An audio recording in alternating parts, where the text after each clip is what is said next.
Hello everyone.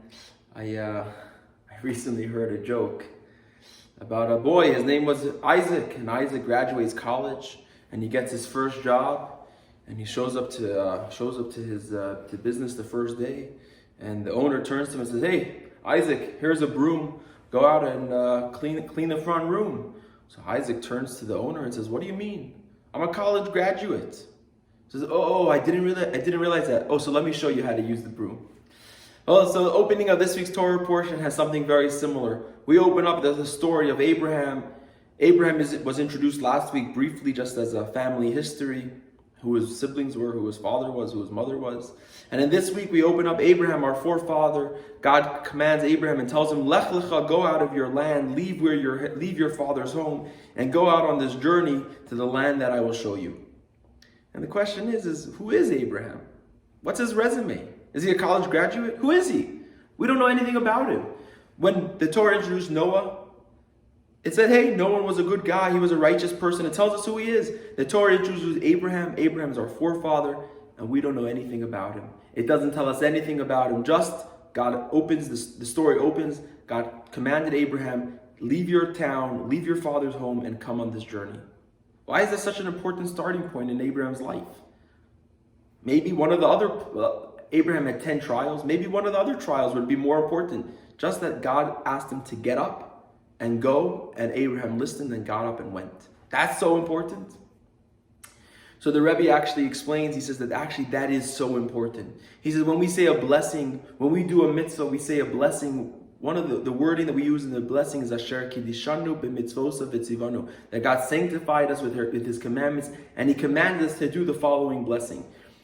Whether it's tefillin, lighting Shabbat candles, whatever it is, and He commanded us. In other words, a Jew is on a mission. Abraham, what's so important about Abraham, what makes Abraham unique is that Abraham had a mission. He had a purpose in life.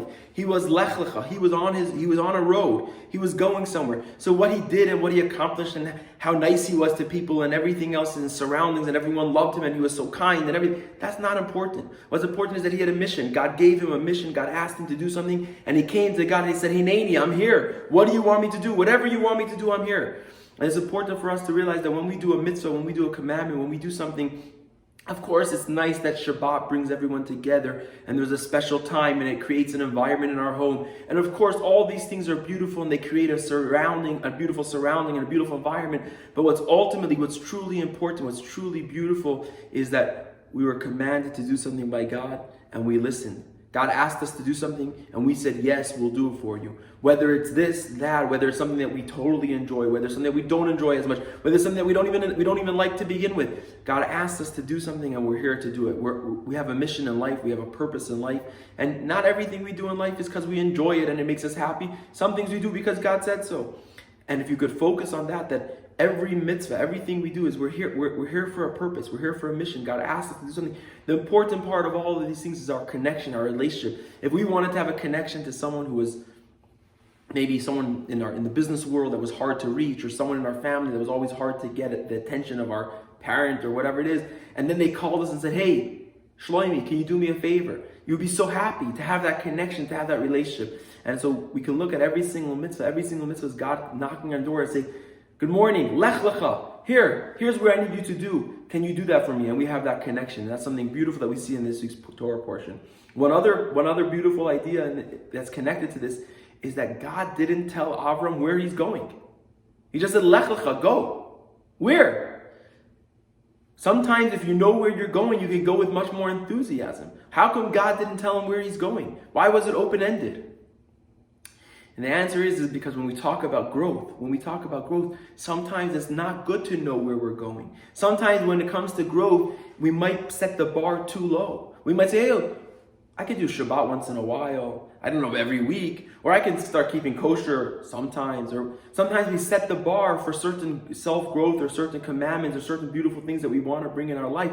We set the bar too low. So God came to Avraham and said, "I'm not telling you where to go. Let's go on this journey of growth. Let's go on this journey of connection. You don't always have to know the end goal. Sometimes it's good to know where you're going. When you know where you're going, you can make the proper steps and take everything one step at a time and get there. And sometimes when when it's talking about growth in our spirituality and godliness, sometimes it's good to also not know where don't set the bar of where you're planning on going. Maybe, who knows, maybe you'll surprise yourself and you'll do things that you never imagined that you would do. And that's why God tells Abraham, he says, leave your birthplace, leave your land. He gives him a bunch of different places that Abraham has to leave, even though they were all in the same city, same place. He said, but all your previous perceptions of what you thought you would be, or who you thought you would be in 10 years from now, in 5 years from now, in 50 years from now, leave that all behind. Now just take it one step at a time. God asked you to do something and you're doing it. Take everything one step at a time. And in the times that we live in, we kind of by hook or by crook, we see this. We might have thought that in 5 years from now, our business would be this, or in 10 years from now, our family would look like this, or whatever it is. And then a global pandemic hits the world, and we don't know what tomorrow is going to be like. We don't know what a year from now is going to be like. We don't know what 2 months from now is going to be like. We don't enjoy the uncertainty. But when we have the uncertainty, let's take it and use it for our advantage. Who knows? We don't know what tomorrow will be like. Well, let's explore ideas and things that we would never explore before. When we were busy with business every single day and the world was going exactly on par of how we wanted it to be, we didn't explore new ideas in spirituality. Well, just like we were happy to explore new ideas in the physical world, in the mundane parts of our life, let's explore new things in the spiritual parts of our life. Maybe study a book that you've never studied. Take out a book of the Torah, a book of the prophets, a book of Talmud, a book of Mishnah, a book of Jewish mysticism. Ask me, I'll give you a suggestion. Take out something new that you would have never studied. Study something different. Maybe study every single day. Try eating kosher on Mondays. I don't know. Explore something new in your Judaism. I want to wish you a good Shabbos, and look forward to hearing some feedback and wishing you a beautiful week.